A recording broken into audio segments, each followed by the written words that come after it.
Home sales have slowed in recent months, but there are signs pointing towards a pickup as we head into the spring market.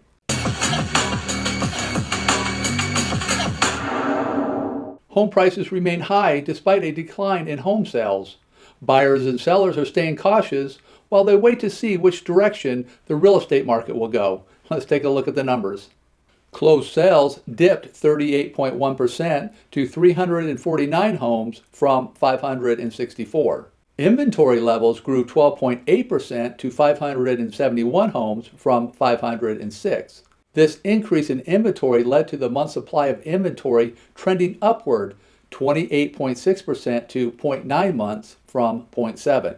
While inventory is still not at sufficient comfortable levels, the average sale price increased 8.4% to $340,054 from $313,567.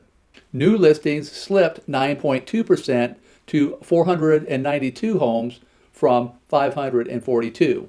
And pending sales were down 4.2% to 453 homes from 473. Homes sold on average in 27 days from 22 days, an increase of 22.7%.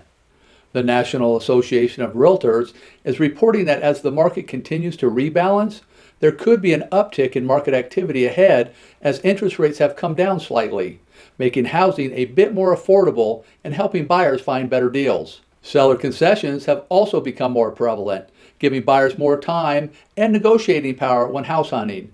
With these two measures in place, it could mean a much smoother housing market in the near future.